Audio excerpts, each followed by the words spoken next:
Hello and welcome to this special radio town hall meeting against corruption by the Progressive Impact Organization for Community Development, PRIMORG. I am Adaobi Obiabumo, the program manager at PRIMORG. PRIMORG is a civil society group with a mandate to promote good governance, participation, and accountability in Nigeria. The MacArthur Foundation supports this town hall meeting against corruption. Today's town hall meeting will celebrate a 2018 integrity icon, Mr. Kehinde Aremu, and our focus will be on how to sustain accountability and transparency in the public sector. The program will also feature James Afolayan, Director Special Duties NYSC. He is the stakeholder of our icon. Chuks Ohuegbe, Director of Publications, Nigeria Pilot Newspaper. James Ugochukwu, the Executive Director, African Center for Entrepreneurship and Information Development.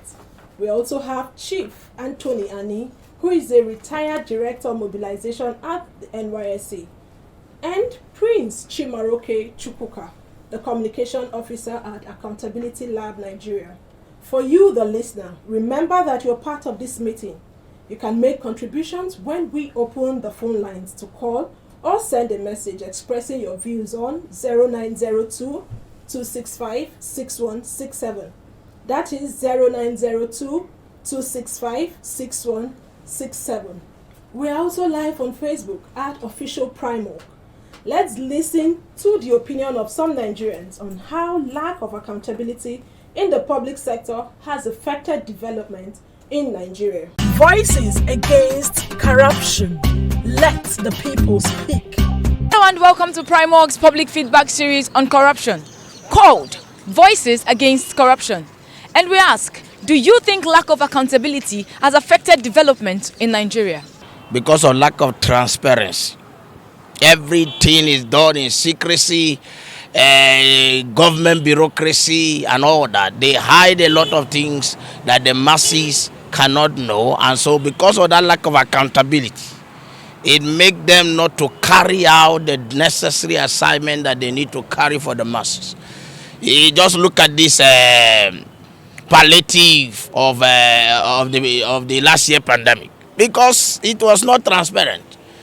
Only God knows how much money has disappeared under that program.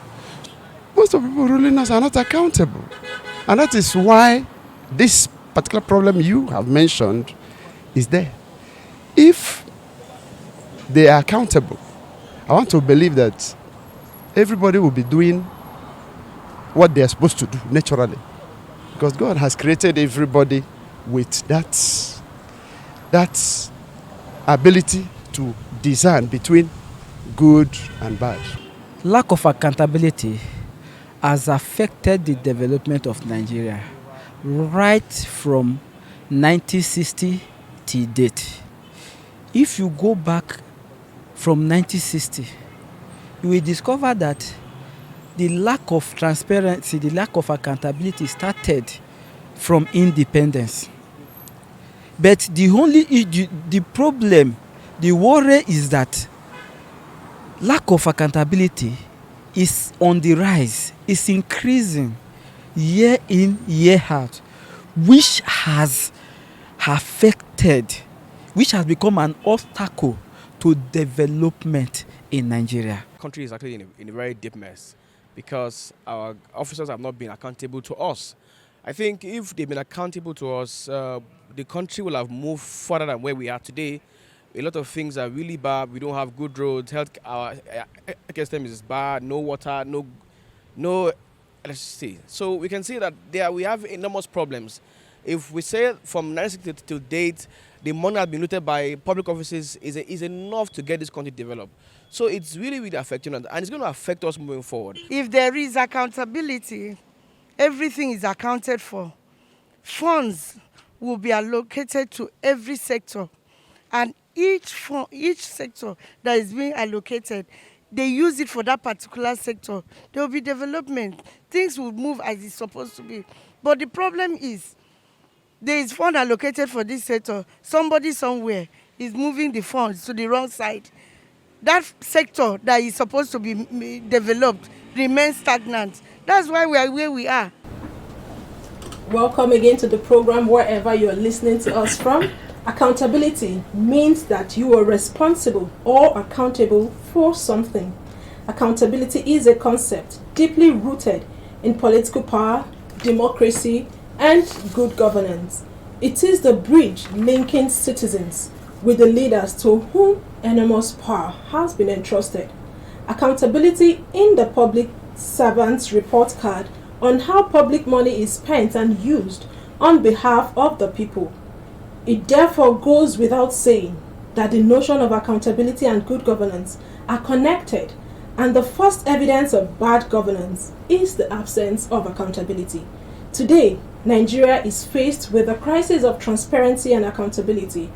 Our public and commercial institutions are plagued by astronomical and catastrophic corruption.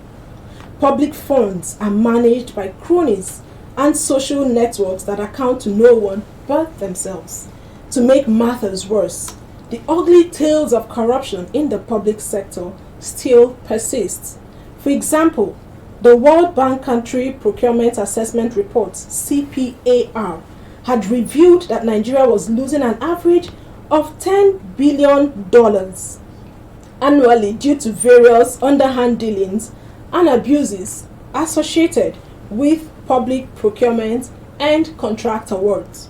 Also, more than 300 million was not accounted for by 265 agencies of the federal government after they violated the fiscal and audit rules governing the operations of government accounts, according to the 2017 Auditor General's report. Despite this ugly picture in our public sector, a few individuals stand out in their workplace like stars, fighting corruption with their high level of integrity. And I'm glad to tell you that we have one of such persons in the studio.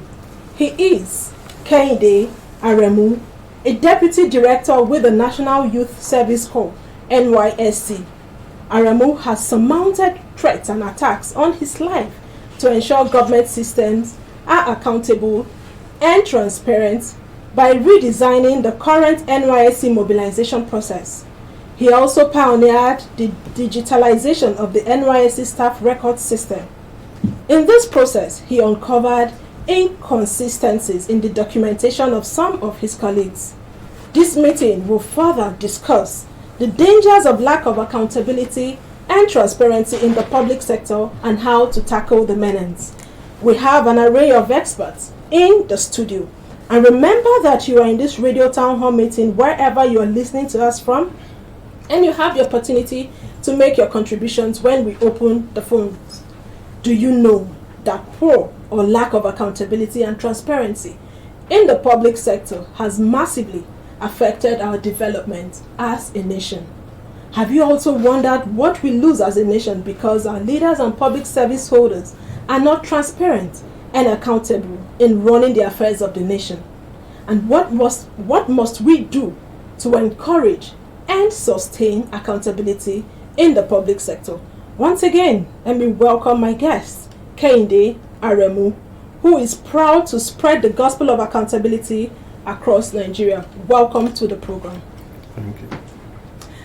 Could you tell us your motivation in choosing to be a person of integrity despite the challenges you faced, and share with us one of the incidents where you ensured that the right things were done in the workplace?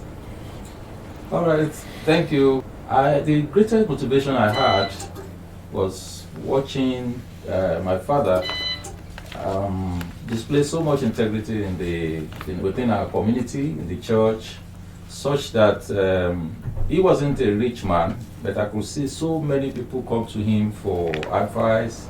So many people come to him when they needed help, when they needed something. They kept their money with him. I remember very well when Nigeria was changing money, everybody would gather their money and give to my father to change for them and all of that. So I saw he wasn't rich, but I saw a lot of people defer to him. I saw a lot of even pastors that used to be revered in our community. They would come to our house so I saw he was very revered, and I liked that. He taught us to do that. Well, talking about particular instances. Yes, please. Let me speak of one that most people can easily relate with. During the monetization exercise of the federal government, 2006 thereabouts, I was the secretary to the disposal of government vehicles in my organization in the NYC. I was secretary, and I had access to sell some of those vehicles to myself, but particularly to sell the vehicles to those organs that were driving those vehicles, that they were using those vehicles to carry. But the government regulation at that time said they should be sold to drivers who were being disengaged. So there was enormous pressure by the big men to buy off those vehicles. Were you also tempted to buy for yourself? No, not really. I knew they were not meant for me, and I was in direct supervision of the drivers then. So I knew they needed those vehicles to go and start a new life. So rather than succumb to the pressure from the big men to take those vehicles, I insisted that the government regulation that says those vehicles should be sold to drivers that have been disengaged should actually have those vehicles. And we did that successfully in NYSC. The big men weren't too happy, but we held on to that, and here we are. I'm glad that you didn't succumb to the pressure from the big men in port. Okay, having been named Integrity Icon in 2018, what has the recognition done for you? Well, in my place of work, the National Youth Service Corps, they gladdened the heart of everybody. I mean, it's as if, you really deserve it. It was not an NYC thing. It was a national, international thing. And people were rejoiced. But for me, I now use my position as a state coordinator, a deputy director, and a state coordinator to build a critical mass of the core members to appreciate the beauty of integrity and the need for it to move our nation forward. So I organize a lot of programs within my area of jurisdiction to encourage them to hold on to integrity, not to go the way of what we call the Nigerian factor. I build a lot of programs around my position as an icon to ensure that more people begin to appreciate why we should go the right way in this country. And it's working. Thank you so much. Like you said, the beauty of integrity to move the nation forward. You have influenced those around you, and we have someone in the studio to testify of your personality and your character. James Afolayan, who is the stakeholder of our icon. Welcome to the program. Yeah, thank you very much. Could you tell us more about the integrity icon and how his lifestyle has and is still impacting people around him? It's Mr. Kainde Aremu. He's one of our high flyers, brilliant, forthright, and dedicated officers of the NYC scheme. Mr. Aremu, in particular, strikes a note, and a positive one for that matter, with every staff, in the sense that he is a stickler for due process. And if you see anybody that insists that due process must be followed, then that person is inwardly convinced in the first instance that integrity must hold sway wherever he or she operates. And that's a personality of which Mr. Aremu is made of. Has he influenced you? Of course, not only me, several others. And he's a fearless individual as well.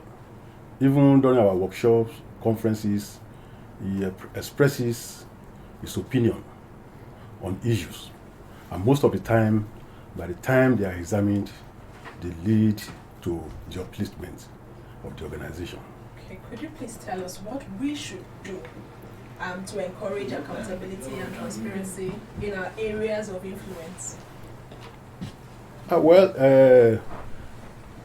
Accountability, transparency,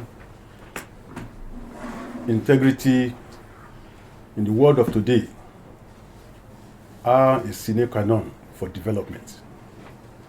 As such, all of us as leaders in our various spheres of influence should promote accountability by being personally responsible for whatever we are doing and by ensuring that we are accountable. And what do I mean? In whatever we do, we should know that an authority has placed us there. One, God Almighty. Because even in our churches and mosques, we are being told every day that the only visa for us to go to heaven is being of a man or woman of integrity and being accountable. So and there's a God factor in being a person of integrity? Yes, there is. There is a God factor in being a person of, because if you fear God, of course, and read the holy books, what they say, and obey the instructions, of course, you will cherish integrity. And that is very important. Thank you for your submission. We have Chief Anthony Ani, who is joining us from Enugu via phone. He is a retired Director of Mobilization, National Youth Service Corps. Thank you so much for joining us, sir. Thank you. And how is Enugu today? We thank God, everything is fine. Okay, you were also a hard-working officer with the NYSC, and your records there indicate the high level of your integrity. How can we increase the low level of integrity in the public service? Thank you very much. Now, the reason why you have low level of integrity in the public service, there are many factors. Ranging from lack of leadership towards integrity, down to societal loss of values. Nigeria now tend to have lost our values. Those values which we were taught even when we were in primary school in those days, where you are being told that even when you take your parents' property without their consent, just and so this is one of the reasons why you have lack of integrity in the society. It has become a norm, and this norm, bad as it is, appears to be receiving blessing from even the wider members of the public.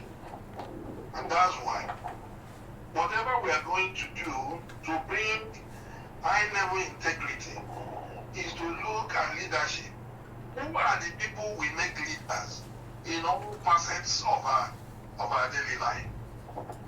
If we are able to scrutinize and get the proper people with high level of integrity, it's going to permeate down the line, because those who are under any leader, they are watching the leader. They are seeing the character of the leader. And whatever he is doing, those now will imbibe it. And so, if we are going to increase the level of integrity in our society and in organizations, you have to look at ask the question, who is the leader? What is the character of the leader? What level of integrity has this person that you are appointing to lead others? Not until you do that, you are going to be getting the kind of low level of integrity in the public service. Because those who are down the ladder, if they have high level of integrity and the leadership does not have, you'll find out that those at the low level, no matter what they do, there is no way their character can be known or how they are going to be praised. Rather, they will be frustrated and they will be discouraged. You talked about loss of value. In 1 second, who should instill these values on the citizens? We start from our parents. Education starts from the home. The parents. Yes, because when I was growing up, my parents, immediately I come back from school, they will bring my bag, check if there is a pencil that does not belong to me. My parents will ask you, what is this pencil? And if you refuse to give an explanation, and they know that they are not the one that bought it, tomorrow you have to return it back to school. So it starts from our parents down the line, going to our churches, our places of work, and so on. School. In fact, by the time I was graduating from secondary school, I can never forget what my principal told us. I went to government secondary school, the best school for me, the best school in Nigeria. For you. My principal told me and my colleagues, he said, if you lose wealth, you have lost nothing. If you lose health, you have lost something. But if you lose your name, you have lost everything. And your name depicts who you are. Exactly. So, people should know that it is more important than anything. You have money, you do not have character, you do not have, there's no integrity in you. It is rubbish. Okay. And that is what you're seeing in Nigeria. Good name, like we say, it's better than riches. Our value is down. How much does one have? How many students and all that? And you see people, they will do everything in order to get this money. Things that are ugly. Okay. Let's move forward. Do you think the system, talking about the mode of appointment, promotion, and the ethnic and religious factors, are partly responsible for the low rate of integrity in our public sector? And how can... Okay, go ahead. And how should we encourage integrity in the system? No, in fact, all those vices, because I call them vices that you mentioned, they contribute 70% of what is happening in the public service. Look, unless you bring integrity, hard work, sincerity, honesty, these are the things that make other developed countries to move forward. You see somebody who is empty simply because he's a church member or because he's from your place, you go and pick the person and put there. And you know that this person cannot perform. There are those who can perform, you see them leaving those ones, nobody talks to them. So if we're able to eliminate all these and make sure that, look, we get the right people with character. Okay. People that, yes, you'll find out that our public service, not just our public service, the entire nation will develop faster. Okay, you are retired now. People say the fear of retirement makes workers to be corrupt. How true is that? Well, you see, if you go by what am I saying, retirement, well, I believe that anybody who is retiring should plan ahead.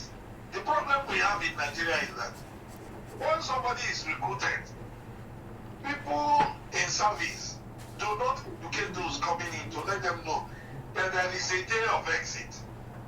You people just think it will continue like that. Because planning retirement is supposed to be from day one that you join the service. Okay. All right. Yes. But that is not being done. And so, if you say, oh, because what you are being paid after retirement, that's what will make you to be sincere and not to have integrity. No, you have failed. But if you start from day one, I would have to cut you short here because our time is almost, we have more guests in the studio and our time is fast spent. Thank you so much for your submission. thank you very much. We just heard from Chief Anthony Ani, who is a retired director of mobilization, NYSC. And from what he said, lack of leadership and loss of value are factors that have reduced the level of integrity in the public sector. We also have in the studio Chuks Okuebe, who is the Director of Publications at the Nigerian Pilot newspaper. Thank you for joining us. My pleasure. And from your wealth of experience as a journalist and editor, how big is this issue of poor accountability in the public sector, and what dangers does it pose to our development as a nation? Thank you very much. Good to be here. Straight to the point. Lack of accountability is at the root of what is happening in Nigeria today.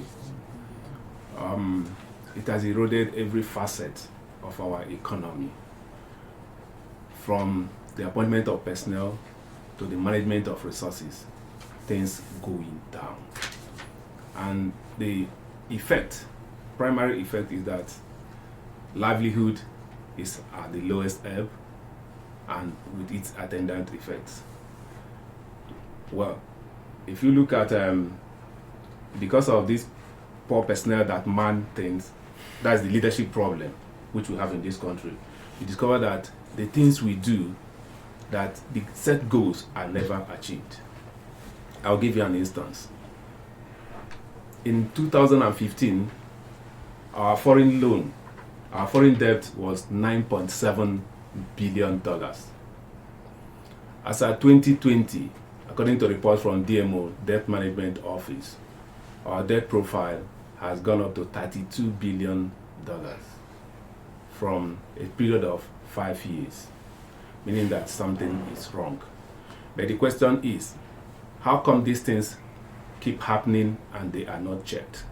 The 1999 Constitution, as amended, is quite explicit on that, because the legislature is given the mandate by Section 88, subsection 1, A and B, to be a check on the executive arm. Now, you discover in Nigeria that in the past 10 years, capital projects, we hardly implement 40% of our budget, and nobody is asking questions.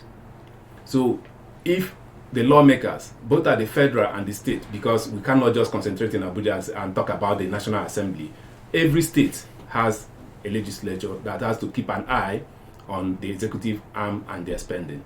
But it is never done. The governors pocket the members of state assemblies, and here at the national, people play party politics. Yes, it's our party that is in power. We have to make sure that no evil happens to them. So accountability is lacking. Accountability is lacking. How do we make sure that we circumvent this? For me, the media has to do more. The media, to me, is not doing much. That is one. The media has to investigate more.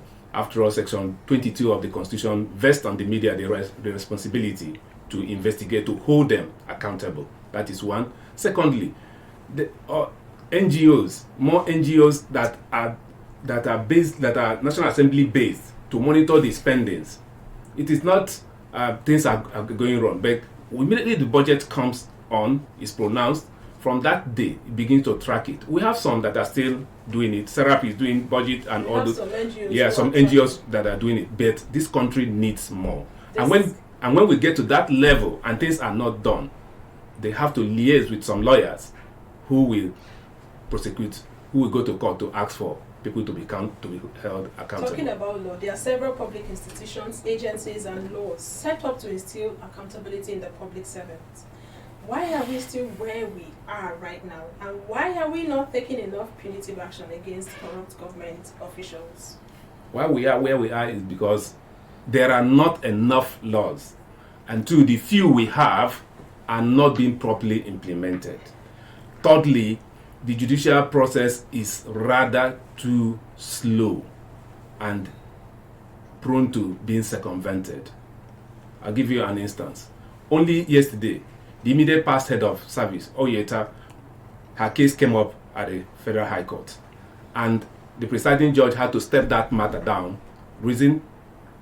Because EFCC is not prosecuting that matter well. So when you have instances like this, that someone is allegedly indicted and being prosecuted, and the office that's supposed to oversee the prosecution is deciding about it, or you don't have enough evidence to prosecute someone, you've done the media trial and blackmailed the person out of office. Something is wrong somewhere. So there must be honesty. An organ of government, like in public service, they have Servicom. Has Servicom been doing its job? Has it held accountable those who are working there? And so that this awareness will be created across the board and people will be held accountable when the time comes. Thank you so much. We're still lacking in those areas. Okay, like you said, we have insufficient laws, and then implementation is also a challenge. And you mentioned that we need more CSOs. Absolutely. It's good we have a CSO joining us via the phone, James Ugochukwu, who is the Executive Director, African Center for Entrepreneurship and Information Development. Thank you for joining us, James. Thank you, Adobe. Good evening, listeners. What is responsible for the growing disregard for accountability and transparency in the public sector? Well, the saying goes that when there's no law, there's no sin. But that's not our own case in Nigeria, because we have laws, enough laws that can actually put the public sector accountable to the people. The lack of implementation or lack of oversight and implementation of these provisions of these extant laws have emboldened some rogues in the public sector to have disregard for accountability and resist transparent practices. So the public sector is so corrupt to the extent that it is trying to say that officials in the public sector are not only corrupt, but corruption is official. So it's lack of effective oversight on the part of the government itself, namely the executive, the legislature, and the judiciary, that is responsible. Then the people, but when I talk about the people, we're not looking at only the press or the people in the development sector, the civil society or the NGO. We're talking about people in the community. So people need to hold their representative accountable. By the time you hold your ward councillor accountable, your local government chairman accountable, and your representative from the state House of Assembly to the National Assembly accountable, then realize that it will be very difficult for any people in the ministry to be diverting money meant for your constituency. So we all have our own respective role to play, and we all are guilty of poor oversight on what is happening in the public sector. Citizens, we all have our own responsibility. Talking about citizen-led accountability. Research shows that corruption in the public sector hinders Nigeria from achieving sustainable development. How best can we overcome this dangerous reality? Well, this reality can actually be overcome by the effort of the people I just listed before. Because normally you see that the government or the politicians, they usually talk the talk, but they don't walk the walk as far as combating corruption is concerned. So the management of fight against corruption is still cosmetic from the part of the government. And of course, you know, we're in democracy, and it's one of the systems of government that offers the best hope for entrenching and enhancing public accountability in any society. But maybe due to the military regime, long term of military regime that we experience in the country, we sort of are still suffering from military regime hangover. You know, in military regime, they handle their own operation in opacity. So we, as a citizen of the country and the remaining people, meaning the government, the legislature, and all that, need to come up with different channels. And I'll just name a few things. One, election and opposition. We should look at having a very credible election, because the sort of people we elect to public office will determine how they will handle anything concerning corruption. And talking about opposition, but now we don't have a very viable opposing political parties, then we have a situation whereby corruption will go on unchecked. Talking about corruption, I'm glad and bold to say that we have few individuals with high level of integrity. We have one in the studio. So how do we encourage more people to be persons of integrity? How can encourage more people to be persons of integrity? Yes, in 1 minute, please. Yes, it's by ensuring that those, like the person we are talking in the studio, they are well celebrated, and there is compensation for people doing the right thing. We have a lot of people in the streets, in the workplace that are not corrupt. Resist corruption. So those kind of people need to be celebrated anytime, anywhere. And that is the only way other people will be encouraged to be ethical and have integrity in all they do. Thank you so much for your submission, talking about compensation and celebrating persons of integrity. Thank you so much, James. You are welcome, madam. Accountability, the obligation of power holders to take responsibility for their actions. It is the cornerstone of good governance. It's time for us to open the phone line for you out there who has been listening to us. We want to have you react to what you have heard in the studio. What must we do as citizens to encourage and sustain accountability in the public sector? What must we do as citizens to encourage accountability in the public sector? We have Prince Chimaroke Chipuka, who is the Communication Officer at Accountability Lab Nigeria. Welcome to the program. Thank you so much for having me. You've heard all our participants have said. Our guests, integrity remains a serious challenge in our country. How often do you meet young people who are eager to be like our icon, and how do you plan to bring more young people on board? Okay, thank you so much for the question. In fact, I would want to start by saying a big thank you to Mr. Arimokende, who has been a shining example. And I must say, I know that there are young people who are watching his daily life, at work as he executes all of his official duties. And beyond that, how often do we meet young people? Each time I go on our social media page, they are there. And I see comments from young people saying, oh, this person did this. Oh, is this possible? We need to meet this person. Can we get their phone number? Oh, please, let's celebrate them the more. It gives us a beam of hope that people are actually being encouraged by the stories of these icons. Most especially, seeing that the young people that we they form the majority of our population right now. It's painful for me to know that leadership has not set any precedent to which this youth can look up to, because by the time you look to the presidency, you look to the different arms of our government setup, there's no real precedent with which you can be so happy to celebrate. But I thank God that today, with what we do with Integrity Icon Awards, we've been able to support men and women who are in public service, who have said, no matter what the circumstances become, we will not compromise on doing the right thing. And this for us. Youth there? Yes. I believe we have young people who are beginning to emulate the character of these icons. Take, for instance, when I was at your appearance at Ray Power.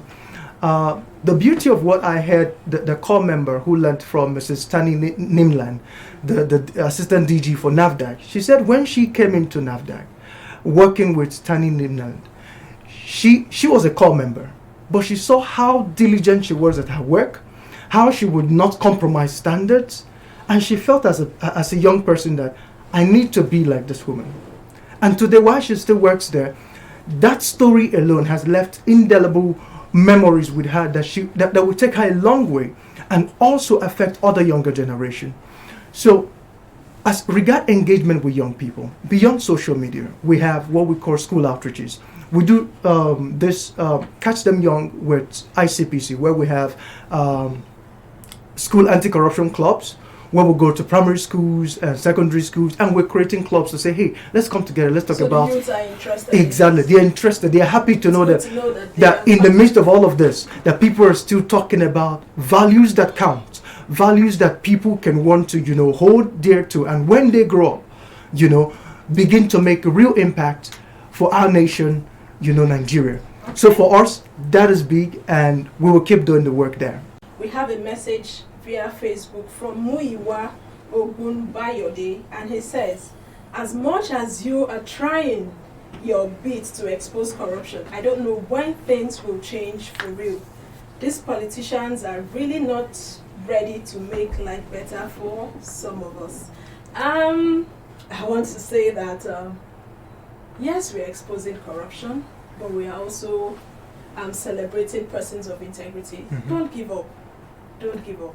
The fight against corruption is everybody's fight, not just for the politicians. That is why, as a citizen, it is your responsibility to hold the public holders to account. Don't give up. We must win this war against corruption. Okay, let's get back to our icon. Given our current reality as a nation, what must we do to sustain accountability in the public sector?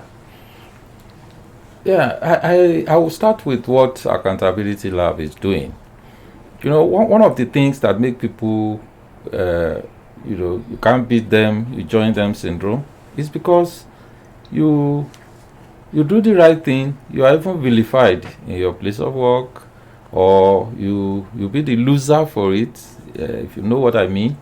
But when you are convinced about the path you have chosen, and a larger section of the society begins to appreciate what you do, so that you don't begin to look like a misnomer, somebody that is doing. I mean, are you? They will even ask you, "Are you okay?" So when it may not be everybody, but when people begin to be recognized, definitely it doesn't have to be monetary. But just recognition that we appreciate what you are doing. We'll still have a lot of that, a lot of people. And I want to also recommend a bit of what we do in my own organization. We are beginning to institutionalize probity and accountability in our organization. Good. Yeah, it has become like a taboo to extort, which is the major corruption point or center in my organization. So we have institutional support. If you can have institutional support, for those that want to have integrity, it's a plus. For those that don't have it, it's a building block. And finally, for every ill that I know in this country, I think impunity is one of the enhancers of all this kind of things, all this corruption in the impunity. When you don't get people that pilfer don't get punished, and those that don't pilfer don't get rewarded, then there is no motivation to do the right thing, and there is no demotivation to do the wrong thing. Thank you so much. Talking about institutional support and encouragement, appreciation of persons of integrity. Thank you for that valid point. I would have the remaining guests react to this question. What would be your charge to the federal government on tackling corruption in Nigeria in 1 minute? I'll start with you. Okay. I think for now, the government is doing its bit with regards to that, but I want to suggest and encourage us to increase the tempo. Through that, the issues of corruption and other unethical behavior will reduce, particularly if we catch them young. If we catch them young, that is the submission of James Afolayan, who is a representative of our stakeholder. Let's get to you. Oh, my view on that yes, is please. One word. My one word: accountability, accountability, accountability. Let me give you an instance. COVID-19 is here. the government said they've budgeted, or rather they were going to spend 400 billion naira for the purchase of vaccines. But nobody told us that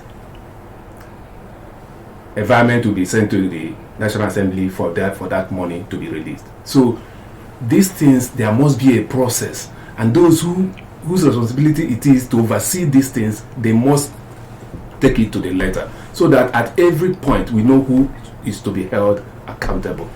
In the absence of accountability, we keep going down the drain. Accountability and transparency from Chuks Okwege.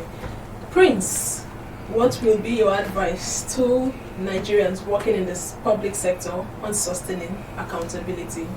All right, just before I put that out, I want to send a message out to the government. I believe they're hearing us, and I would want to say, let us go beyond saying and start doing. Because I think our government is saying a lot about fighting corruption, but I do not think that they are doing enough. I leave it there. Back to the public service. What I will say to every public servant who is standing right now and for the right thing is to please continue doing it. Just so you know, you are not alone. For 4 years that we have run the Integrity Icon campaign, we have found a lot of incredibly amazing people who had made the top 30. It is only painful that the project could only allow us amplify amplify only 5 persons of these 30 amazing stories. But I think we're already having a bit of a rework in that process to say, beyond just celebrating them, we'll now begin to amplify in bits the stories of these 30 amazing men and women across the public sector. Because I think each time we say 5 every year, it seems as if it's just 5 across the public service. There are a lot of men and women. The problem is, just like Mr. Aremu has said, sometimes because they do not have that recognition, a lot of them may get a bit discouraged. But please, wherever you are, if you're hearing me, just remember that you are not alone. There's one man, a woman somewhere in Nigeria across various public service sector who are not compromising on standards, and they're doing the right thing. And I want to guarantee you, we'll find you as we're seeking for nomination, and we'll go beyond just celebrating 5 to celebrating all of you and acknowledging the fact that you're doing the right thing. So please continue, because you are the only hope that we have. So please, go on. We say we are not all corrupt. Yes. You are a person of integrity in your own little space. Don't give up. Just keep the tempo.